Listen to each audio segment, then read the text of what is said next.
we believe what the Scriptures have to say, we can see that Jesus put himself at the service of wounded humanity. If we believe what Scriptures say, we can see that God does not send pain and punish pain and suffering, injury or illness as a punishment or as a test or to teach us something, but rather that God sends us healing. He wants to heal us. Examples of that can be seen in the first reading, where it says, God did not make death, nor does he rejoice in the destruction of the living. For God formed man, humanity, to be imperishable. The image of his own nature, he made him. He made us that we might live and not suffer, although suffering is a part of life. But Jesus came in service of wounded humanity, and we see two examples of that in today's gospel, where he heals a woman who's had an affliction for 12 years and raises a child, a 12-year-old girl, from the dead. He wants to heal us. On our part, it takes faith, a steady, believing consciousness of the goodness of God and his desire to heal us, that will keep us open to a deeper, a greater reality. Because sometimes we can get blinded by what we see, can't we? By what we experience, thinking, well, that's all there is. There is no more. That's it. God can't do anything else. But we see Jesus addressing this in those two examples in the Gospels. The one about the woman who had this affliction for 12 years. Now, everybody's around Jesus, and they're all touching him. You know, he's a rock star. I touched Jesus. They'd be able to tell their grandchildren, you know.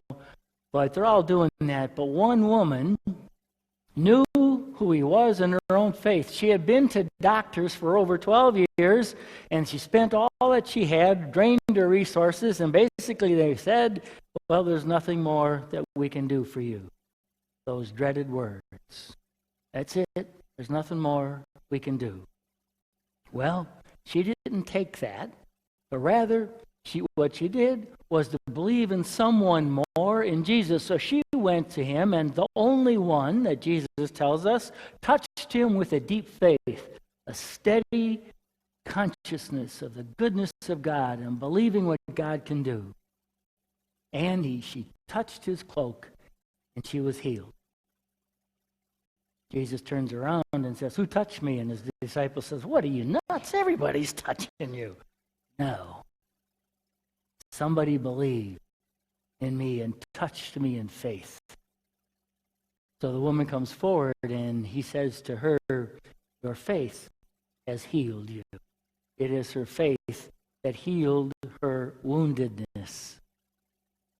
And in the other example of Jairus coming to Jesus because his daughter was deathly ill, we got to realize who Jairus was. It said he was an official of the synagogue.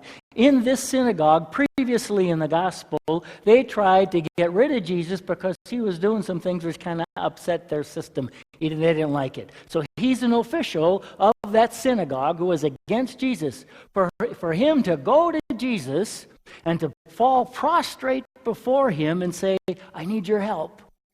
What must that have taken? Well, as a parent, would you do that for your child?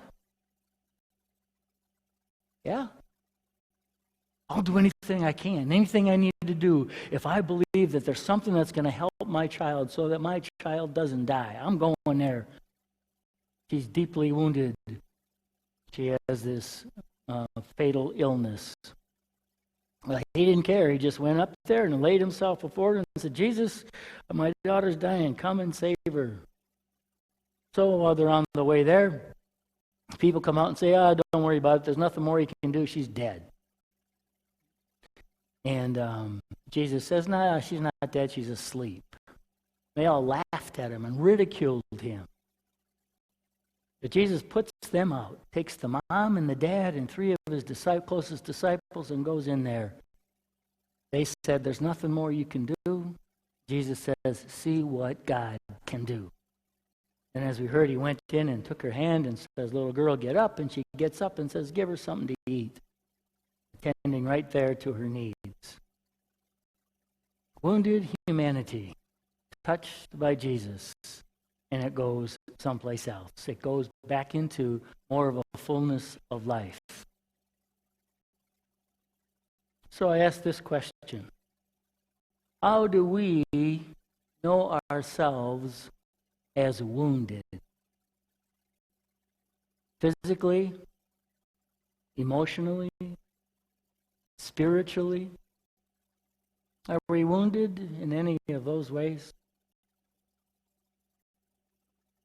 Many of our wounds are not obvious. People can't see them. But I suspect most of us are now carrying around something or have recently. There's something in me that's wounded. I'm bleeding. And we need to be healed. Believing that God wants that for us is an important first step. Because isn't it true that our own doubt or negativity can prevent God working things in our life? Nothing can be done. I just give up. Just the way it is.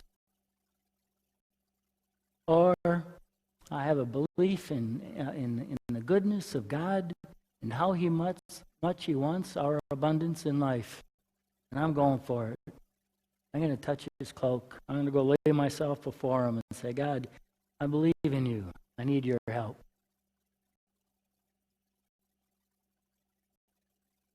I don't know if you've seen some videos or clips about wounded warriors, or seen pictures or read articles. I've done all that.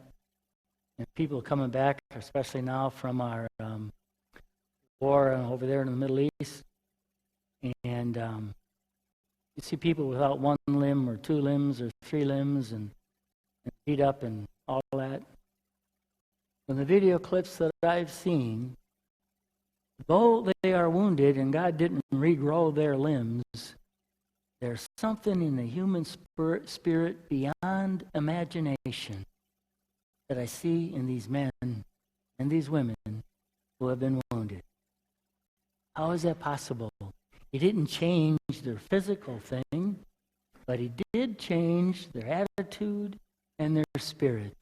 God works in and through us to bring forth something new, to change our attitude, which can make our life worth living, and to live it with some gusto, wounded though we are. As we experience the healing which can come through Christ, the healing that He sends to us often through other people's presence in our lives, so too are we called to be healers for others. To bring that presence, that faith, that belief, that strength to those who are weak, to walk with them so that those wounds may be healed. We too are to be a healing presence to wounded humanity.